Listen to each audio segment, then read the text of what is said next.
नमस्कार दोस्तों, SBI securities morning podcast में आपका फिर से स्वागत है। आज के पॉडकास्ट में हम निफ्टी और बैंक निफ्टी में क्या उम्मीद करें इस पर चर्चा करेंगे और साथ ही ऐसे कौन से सेक्टर्स हैं, ऐसे कौन से स्टॉक्स हैं जिन पर आपको आज के दिन और आने वाले कुछ सत्रों के लिए ध्यान केंद्रित करना चाहिए, उस पर भी बात करेंगे। तो दोस्तों, कल की बात करें प्राइस एक्शन पर्सपेक्टिव से तो निफ्टी ने एक नया ऑल टाइम हाई रजिस्टर किया है, जबकि अगर हम रिलेटिवली बैंक निफ्टी को देखें तो वो तकरीबन 1% के आसपास दूर है अपने ऑल टाइम हाई से। अगर हम ओवरऑल देखें, उछाल का नेतृत्व जो है कल एचडीएफसी बैंक, रिलायंस, इन्फोसिस जैसे हैवीवेट काउंटर्स ने किया। वहीं ओएनजीसी, एयरटेल जैसे दूसरे काउंटर्स ने भी बहुत अच्छी सपोर्टिव भूमिका निभाई। बजाज फाइनेंस, बजाज फिनसर्व और साथ ही एचडीएफसी लाइफ जैसे फिनेंशियल काउंटर्स में हमको कल एक तरह का मुनाफा वसूली या ऊपर से दबाव देखने को मिला। बात करते हैं यूएस डॉलर इंडेक्स की, तो वो वर्तमान में 102.50 के स्तर के आसपास कारोबार कर रहा है, जबकि यूएस की जो 10 वर्षीय बॉन्ड यील्ड है वो 4% के आसपास है। ओवरऑल जो हमें इससे संकेत मिलते हैं वो ये है कि फेड द्वारा ब्याज दर में कटौती में संभावित देरी का ये ओवरऑल एक संकेत है। ब्रेंट क्रूड को अगर हम दोस्तों देखें तो 80 से 75 इस रेंज के बीच में वह कारोबार कर रहा है। वहीं 75 से नीचे अगर वो फिसलता है तो हमारे कंट्री के लिए, यानी इंडिया जैसे ऑयल इंपोर्टिंग कंट्री के लिए अच्छा हो जाएगा, क्योंकि फिर यह 70 से 71 डॉलर तक नीचे फिसल सकता है। S&P 500 पर एक नज़र दौड़ाएं तो S&P 500 अपने पिछले स्विंग हाई के करीब है और ओवरऑल हमें लगता है कि 20 EMA का जो सपोर्ट है, जब तक इसमें होल्ड रहेगा तब तक ये 4840 से 4890 तक जो है अपनी रैली को कंटिन्यू करते हुए दिख सकता है। नकारात्मक पक्ष पर बात करें तो 4680, 4700 यहाँ से नीचे जाने पर ही हमको कोई जो है नीचे के लेवल्स नज़र आएंगे। तब तक जब तक ये लेवल्स होल्ड है तब तक S&P 500 में एक कंसोलिडेशन से पॉजिटिव बायस ही बना रहेगा। निफ्टी पर आते हैं तो निफ्टी अगर हम देखें तो आगे बढ़ते हुए 21,985, 21,930 यह जो जोन है ये एक बहुत अच्छा सपोर्ट के तौर पे एक्ट करने की संभावना है। और जब तक ये जोन होल्ड रहेगा दोस्तों, निफ्टी जो है 22,300 से 22,400 इन ऊपर के लेवल्स तक अपनी जो रैली है उसको कंटिन्यू करते हुए हमें दिख सकता है। वहीं अगर हम नीचे की ओर बात करें तो 21,930 अगर नीचे में टूटता है तो 21,700, 21,750 यह जोन निफ्टी में हमको देखने को मिल सकता है। OI डेटा पर एक स्टडी करें तो 22,100, 22,200 के जो पुट्स हैं उनमें राइटिंग देखी गई है। वहीं 22,200, 22,300 के कॉल में भी राइटिंग हमको नज़र आ रही है। तो कुल मिलाकर अगर हम रेंज निकालते हैं तो 21,930 ये नीचे की रेंज और ऊपर में 22,400 ये रेंज निकल कर आ रही है। 21,930 नीचे की ओर और 22,400 ऊपर की ओर। बैंक निफ्टी पर आते हैं तो बैंक निफ्टी के लिए जो मध्यम अवधि का जो रुझान है वो ओवरऑल हमें तेज़ी का ही नज़र आ रहा है। हालांकि हमें उम्मीद है कि जो आज इस हफ्ता में जो रिजल्ट्स आएंगे बैंक्स के, उन पर भी बहुत सारा कुछ निर्भर रहेगा। जैसे HDFC bank, ICICI bank, IndusInd bank और कोटक बैंक जो है आगे पॉजिटिव टेरिटरी में ही ट्रेड करते हुए नज़र आ रहे हैं, लेकिन रिजल्ट्स पर हमको नज़र रखनी होगी।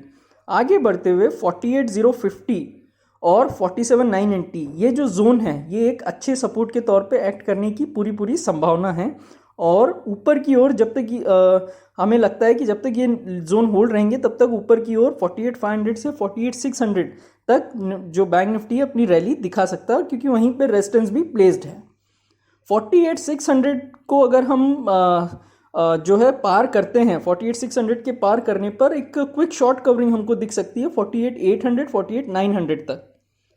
47,980 के टूटने की स्थिति में दोस्तों बैंक निफ्टी जो है 47,720 से 47,800 पर रखे गए अपने सपोर्ट्स पर फिसल सकता है।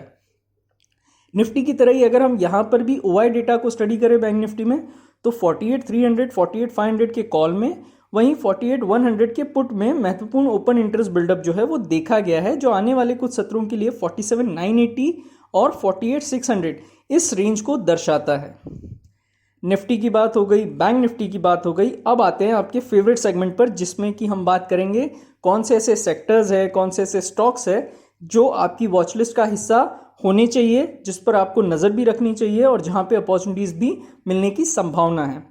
तो सबसे पहली बात तो जिनकी आज क्वार्टरली अर्निंग्स आने वाली है उनमें है आप HDFC बैंक, ICICI बैंक और LTTS, इन पर आपको नज़र रखनी चाहिए। और इनका खासकर HDFC बैंक और ICICI बैंक का जो पूरा नतीजों का इम्पैक्ट है वो बैंक निफ्टी और फिन निफ्टी पर तो सबसे ज़्यादा हमको देखने को मिलेगा ही।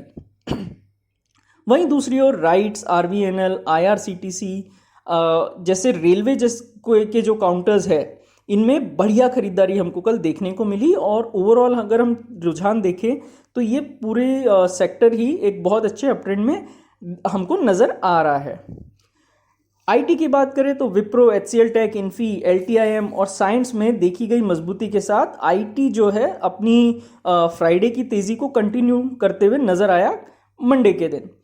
वहीं अगर हम बैंकिंग्स में देखें तो Maharashtra bank, Karur Vysya, union bank जैसे मिड कैप बैंक, वहीं इंडसइंड जैसे बड़े बैंक में भी अच्छी तेज़ी का रुझान दिख रहा है। हमें उम्मीद है कि आने वाले सप्ताह में भी इस क्षेत्र में जो है और भी अच्छा आकर्षण हमको देखने को मिलेगा। व्यापक बाजार से हम बात करें तो ONGC, Bharti Airtel, Reliance, doctor Reddy, Raymond, हुडको, Glenmark, granules, latent view, amber, Nelco, मैजडॉक, भेल और ऑयल इंडिया जैसे काउंटर्स में बढ़िया तेज़ी हमको देखने को मिली है। और इस तरह के काउंटर्स में जो ओवरऑल चार्ट फॉर्मेशंस भी आप देखेंगे तो बढ़िया चार्ट फॉर्मेशंस है। और इस तरह के चार्ट फॉर्मेशन से ऐसा नज़र ज़रूर आ रहा है कि ये जो तेज़ी है ये इनमें आगे कंटिन्यू होने की पूरी संभावना यहाँ पे नज़र आ रही है। चलिए दोस्तों, अब बात करते हैं हम FII-DI डेटा की।